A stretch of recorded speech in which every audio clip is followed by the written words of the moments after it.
الحمد للہ رب العالمین نحمدہ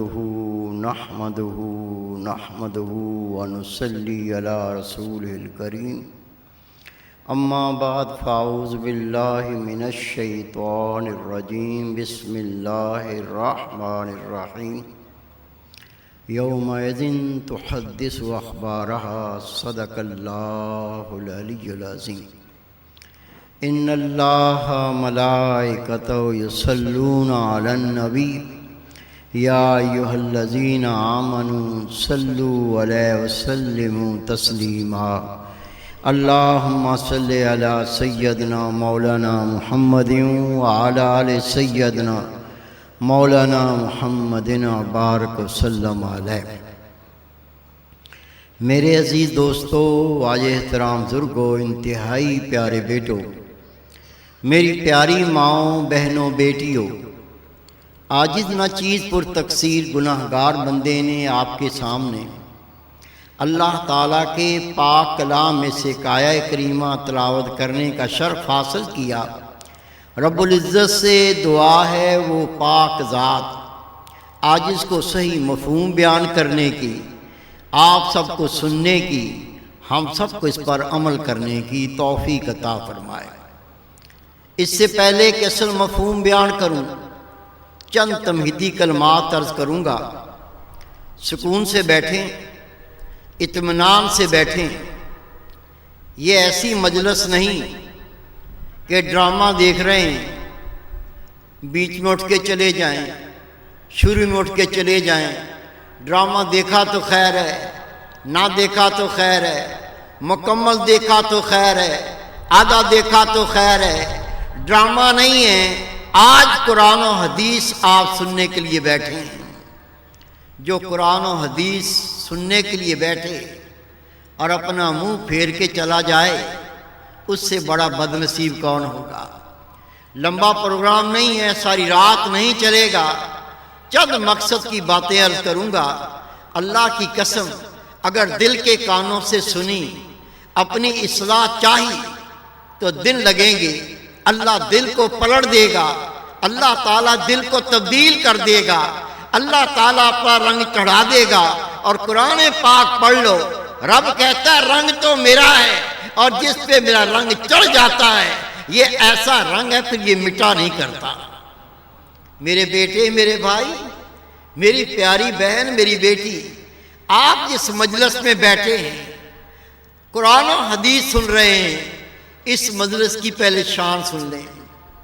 رسول پاک صلی اللہ علیہ وسلم کا فرمان ہے، میرے محبوب نے فرمایا 3 آنکھیں ایسی ہیں جن پر اللہ تعالیٰ نے جہنم کی آگ کو حرام کر دیا۔ عرض کی آقا، ہمارے ماں باپ قربان ہو جائیں، وہ 3 آنکھیں کون سی ہیں جن پر اللہ تعالیٰ نے جہنم کی آگ کو حرام کر دیا؟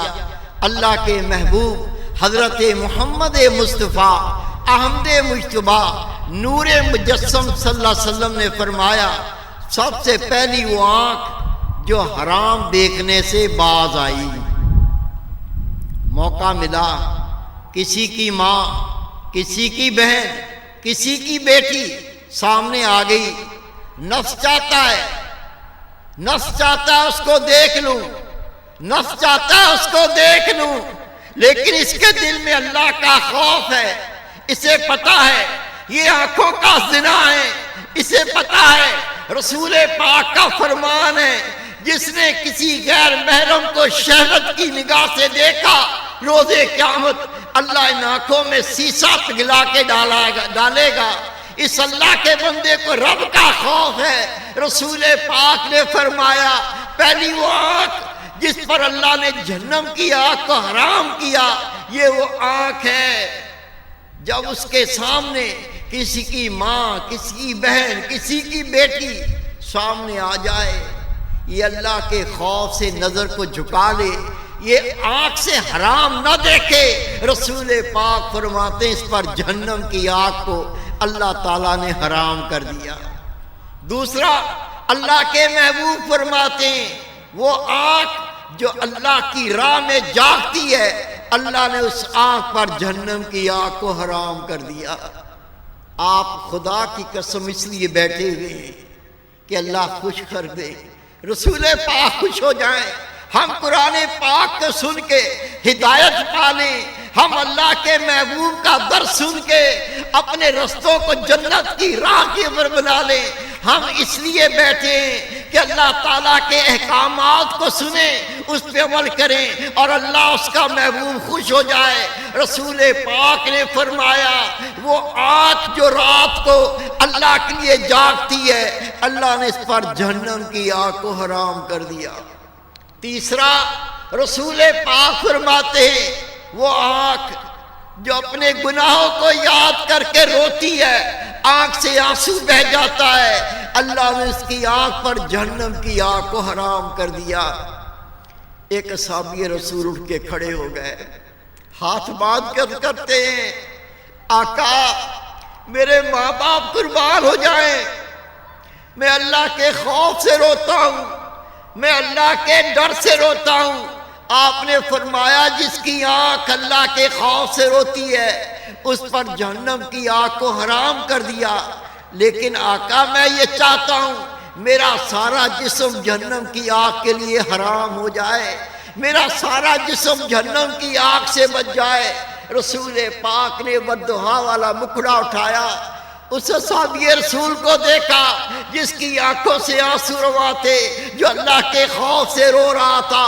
میرے محبوب نے فرمایا اے میرے پیارے صحابی، جو ہم نے کہا وہ آنکھ جو اللہ کے خوف سے روتی ہے اس پر جہنم کی آگ کو حرام کر دیا گیا، اس کا مطلب یہ ہے جو اللہ کے خوف سے آنکھ روتی ہے اللہ نے اس کے سارے جسم کو جہنم کی آگ سے نجات عطا فرما دی۔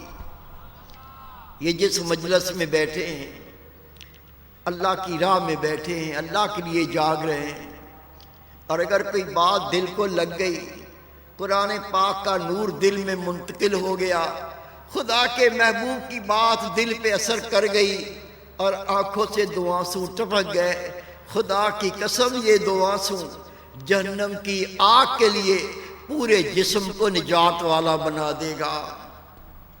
آئیے اصل مضمون پر لوٹتے ہیں۔ اللہ تعالیٰ نے اپنے پاک کلام میں فرمایا یومئذ تحدث اخبارہا، وہ دن آئے گا، وہ دن آئے گا جب زمین تمہیں خبریں سنائے گی۔ میرے بھائی، میرے بیٹے، میری پیاری بہن، میری بیٹی، پی ٹی وی کی خبریں ہم نے سنی ہیں، جیو سے بھی خبریں سنی ہیں۔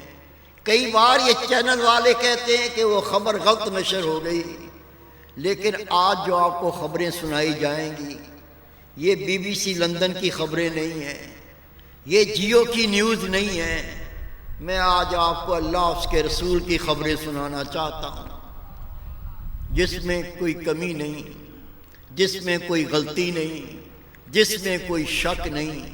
یہ زمین کیا خبریں سنائے گی، اور ہمیں یہاں دنیا میں آئے تو کرنا کیا ہے؟ یہ دو چار باتیں ہیں، غور سے سن لیں گے، عمل کرنے کی نیت سے سن لیں گے، خدا کی قسم کل تیرے قلب میں انقلاب برپا ہو جائے گا۔ کل سے تیری زندگی، بلکہ کل سے کیا ابھی سے زندگی تبدیل ہو جائے گی۔ یہ خبریں کیا ہیں؟ رسول کریم صلی اللہ علیہ وسلم کا فرمان ہے جب اللہ کا بندہ اللہ کے سامنے پیش ہوگا، اللہ کی بندیاں خدا کے حضور میں حاضر ہوں گی، جو کچھ دنیا میں کیا ہے اللہ کی زمین پر، اللہ کی زمین کی پشت پر، یہ اللہ کا بندہ، خدا کی بندی، جتنے سال اللہ نے اس کو زندگی عطا فرمائی ہے، یہ کوئی نہ کوئی کام کرتا رہتا ہے، کوئی نہ کوئی فعل کرتا رہتا ہے۔ کوئی اللہ کا بندہ ایسا ہے، اللہ کی بندی ایسی ہے، اللہ کی زمین کی پشت پر وہ اللہ کی نماز پڑھتے ہیں، اللہ کا ذکر کرتے ہیں، قرآن پاک کی تلاوت کرتے ہیں، اللہ کے دین کی خدمت کرتے ہیں، اللہ کی مخلوق کی خدمت کرتے ہیں، اپنے والدین کی خدمت کرتے ہیں، اللہ رزق کمانے کے لیے گھر سے نکلتے ہیں۔ رسول پاک فرماتے ہیں یہ اللہ کا بندہ، یہ رب کی بندی اس زمین کی پشت پر جو کام کرتے کرتے ہیں جب حشر کا دن ہوگا یہ زمین عرض کرے گی اے باری تعالیٰ یہ تیرا بندہ یہ تیری بندی میری پشت پر تیرے سامنے نماز پڑھتے تھے، یہ قیام کیا کرتے تھے، یہ سجدہ کیا کرتے تھے، تیری حمد بیان کیا کرتے تھے، اپنے گناہوں کو یاد کر کے یہ رویا کرتے تھے، یا اللہ تیرے سامنے یہ استغفار کیا کرتے تھے، یا اللہ تیری مخلوق کی خدمت کرتے تھے۔ رسول پاک فرماتے ہیں اللہ رب کریم اس زمین کی گواہی کو قبول کرے گا اور یہ اعمال اس کی بخشش کا ذریعہ بن جائیں گے۔ لیکن پتہ ہے نماز اللہ کا فرض ہے، میرے پاس وقت ہی نہیں ہے، وقت ہی نہیں ہے۔ اللہ تعالیٰ نے فرمایا میرے قرآن پاک پر عمل کرو، میرے پیارے رسول کریم صلی اللہ علیہ وسلم جو دے دیں وہ لے لو، جس سے میرا نبی روک دے رک جاؤ۔ سب کو پتا ہے، اکثر عرض کرتا ہوں 5 سال کا بچہ اس سے پوچھو، اسے بھی پتا ہے یہ اچھا کام ہے یہ برا کام ہے۔ ہماری تو داڑھیوں میں سفید بال آ گئے، ہم تو 40 سال کے ہو گئے، ہمیں نہیں پتا کن باتوں پہ اللہ تعالیٰ راضی ہوتا ہے، کس کاموں پہ اللہ تعالیٰ ناراض ہوتا ہے۔ ہمیں نہیں پتا کہ خدا کے محبوب نے کن کاموں کو کرنے کا حکم دیا ہے، ہمیں نہیں پتا کہ اللہ کے رسول صلی اللہ علیہ وسلم نے کن کاموں سے منع کیا ہے۔ خدا کی قسم پتا سب کچھ ہے، جانتے سب کچھ ہے، شیطان کی مانتے، نفس کی مانتے، اللہ اس کے رسول کی نہیں مانتے۔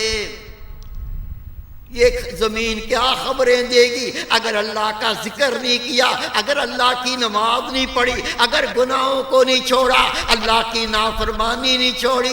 اس پشت پر اس بندے نے گناہ کیے ہیں، اس زمین پر اس نے بدکاریاں کی ہیں، اس زمین پر اللہ کی نافرمانیاں کی ہیں، اس زمین پر رسول پاک کو ناراض کیا ہے، اس زمین پر قرآن پاک کو پیٹھ دکھائی ہے۔ رسول پاک فرماتے ہیں یہ زمین خبریں سنائے گی، یا اللہ یہ تیرا بندہ، یا اللہ تیری بندی یہ دنیا میں یہ کچھ کیا کرتے تھے، یہ دروازہ بند کر کے یہ کیا کرتے تھے، یہ کھڑکیاں بند کر کے یہ کیا کرتے تھے، یا اللہ یہ مخلوق سے ڈرتے تھے، اے رب تجھ سے نہیں ڈرتے تھے۔ یہ زمین خبریں سنائے گی اور یہ خبریں اس کے لیے عذاب بن جائے گا۔ میرے پیارے بھائی، میرے بیٹے، میری پیاری بہن، آپ کو ایک رستہ دینا چاہتا ہوں۔ ہر شخص یہ کہتا ہے مرنا ہے، اللہ تعالیٰ کو حساب و کتاب دینا ہے۔ مرنا اور امتحان دینا یہ بندہ بہت آسان لفظ ہیں، آسانی سے سمجھ سکتا ہے۔ امتحان بچے دیتے ہیں، اب یہ 9th میٹرک کے امتحان ہو رہے ہیں، ہفتہ 10 دن گزریں گے پھر فرسٹ ایئر انٹر کے امتحان شروع ہو جائیں گے، ساری رات بچے جاگتے ہیں۔ امی کہتی بیٹا کھانے کا ٹائم ہو گیا، امی جان تھوڑا رکیں، ایک ایکسرسائز کر لوں، بڑی امپورٹنٹ ہے، پھر آتا ہوں۔ ماں نے پھر بلایا، ماں کھانا دینے کے لیے پریشان، بچے کے دماغ کے اوپر امتحان، اس کی فکر ہے۔ یہ امتحان وہ ہیں جن کی چھپلی ہوتی ہے، فیل ہو جاؤ پھر دے دو، فیل ہو جاؤ پھر دے دو۔ 3 سال تک آپ رجسٹرڈ ہیں، فیل ہو جاؤ تو پھر دے دو۔ لیکن اللہ کی قسم جو اللہ تعالیٰ کا امتحان ہے سپلی نہیں ہے۔ ایک بار امتحان ہونا ہے۔ اللہ کے محبوب فرماتے ہیں حشر کا دن ہوگا، لوگ گھٹنوں کے بل بیٹھے ہوں گے، آنکھوں سے آنسو روا ہوں گے، چیخیں مار کے روتے ہوں گے، وہ ایک فریاد کریں گے اے باری تعالیٰ ہم تیرے بندے ہیں، ہم تجھ سے ایک فریاد کرتے ہیں، ہماری فریاد سن لی جائے، ہماری عرض سن لی جائے۔ وہ فریاد کیا کریں گے؟ یا اللہ ایک بار دنیا میں واپس بھیج دے، ہم تو دیکھے گا ہم کیسے تیری تیری اطاعت کرتے ہیں، یا اللہ تو دیکھے گا ہم ایک گناہ نہیں کریں گے۔ رسول پاک روتے جاتے ہیں، آنکھوں سے آنسو روائیں، رو کے فرماتے ہیں اے میرے پیارے صحابہ، اللہ کی قسم جس کے قبضہ قدرت میں محمد کی جان ہے، کسی کی عرض قبول نہیں کی جائے گی۔ جو کھیلنا تھا کھیل چکے، جو کرنا تھا کر چکے، آ جاؤ اب تو امتحان ہے۔ میرے بھائی، میرے بیٹے، میری پیاری بہن اور میری پیاری ماں، کسی کو مرتے دیکھا نہیں، یقین نہیں آیا کہ مجھے ایک دن مرنا ہے، یقین نہیں آیا ہمیں ایسی کوٹھڑی میں جانا ہے جہاں کوئی جھری نہیں ہوگی، یقین نہیں آیا۔ رسول پاک صلی اللہ علیہ وسلم قبر کا ذکر کرتے تھے، آپ کا جسم کانپنے لگتا تھا، آنکھوں سے آنسو ٹپکنے لگتے تھے، ہونٹ پہ لرزہ طاری تھا، رو رو کے کہتے تھے یا اللہ میں قبر کے کیڑوں سے تیری پناہ مانگتا ہوں۔ خدا کے محبوب کو قبر کے کیڑے کھائیں گے؟ کس کے لیے یہ تعلیم ہے؟ کس کے لیے تعلیم ہے؟ ہم جیسے کمینے لوگوں کے لیے جنہوں نے اللہ کی مانی نہیں، رسول پاک کے حکم کو سمجھا ہی نہیں۔ اگر دیکھیں تو آنکھیں حرام دیکھیں، بولیں تو گفتگو حرام کریں، سوچ میں فکر میں ضلالت، اللہ کی بات مانی نہیں۔ ہمیں اللہ کے محبوب تعلیم دے رہے ہیں، اگر قبر کے کیڑوں سے بچنا ہے تو قرآن و حدیث پہ عمل کر لو۔ میرے بھائی، میرے بیٹے، جو اللہ تعالیٰ امتحان لے گا وہ اتنی رحیم اور کریم ذات ہے۔ رب کے محبوب کو بھیج دیا، میرے نبی، مجھے اپنے بندوں سے بہت پیار ہے، ان کو دنیا میں جا کے بتا دے کہ یہ سوال کیے جائیں گے، ان سوالوں کا جواب بھی بتا دے، ان سوالوں کے جواب یہ ہیں، اور پھر بھی کوئی بدنصیب فیل ہو جائے تو اس کی اپنی کمینگی، اپنی بدنصیبی ہے۔ آج آپ کو وہ سوال بتانا چاہتا ہوں جو رسول کریم صلی اللہ علیہ وسلم نے اپنی امت کو بتائے کہ اللہ تعالیٰ یہ سوال کرے گا اور ان سوالوں کے یہ جواب ہوں گے۔ مرنے سے پہلے تیاری کر لو تاکہ بہترین کامیابی عطا ہو جائے۔ اللہ کے محبوب فرماتے ہیں، حضرت عبداللہ ابن مسعود رضی اللہ تعالیٰ عنہ روایت کرتے ہیں، قیامت کا دن ہوگا، حشر کا دن ہوگا، حشر کے دن اللہ کے بندے اللہ کے سامنے حاضر ہوں گے، حشر کے میدان میں کھڑے ہوں گے۔ رسول پاک فرماتے ہیں جب تک ان 5 سوالوں کا کوئی جواب نہیں دیں گے ان کے پاؤں سرک نہیں سکیں گے۔ یہ حشر کا میدان، گھر میں خیال آ رہا ہے یار ادھر تو پنکھا لگا ہوا نہیں ہے، گھر میں تو پنکھے کے نیچے بیٹھا ہوا تھا۔ خدا کی قسم اگر آپ نے تھوڑی سی یہ گرمی برداشت کر لی، اللہ آپ کی قبروں میں ایسے اے سی لگائے گا جس کا ہم اپن تصور بھی نہیں کر سکتے۔ حشر کا دن، سورج اتنا زمین کے قریب ہوگا، سورج کے شعلے زمین پہ پڑ رہے ہوں گے۔ اس وقت سورج 4000 سال کی مسافت پر ہے، اور جب قیامت کا دن ہوگا یہ سورج زمین کے اتنا قریب ہوگا، سورج کی آگ کے شعلے زمین کے اوپر پڑ رہے ہوں گے۔ ابھی سورج اس کی پشت زمین کی طرف ہے، جب قیامت کا دن ہوگا اللہ سورج کو سیدھا کر دے گا۔ یہ سورج نبی پاک فرماتے ہیں گناہگاروں کے جسم سے اتنا تو اس گرمی پہ پسینہ نکلے گا، دنیا میں جتنے جہاز کشتیاں ہیں وہ ایک بندے کے پسینے میں بہہ سکیں گے۔ اور وہ پسینہ کیا ہوگا؟ رسول پاک صلی اللہ علیہ وسلم فرماتے ہیں اس پسینے کا ایک قطرہ احد پہاڑ پر ڈال دیا جائے، احد پہاڑ پگھل کے پانی ہو جائے۔ اللہ کے محبوب فرماتے ہیں وہ پسینہ اس کی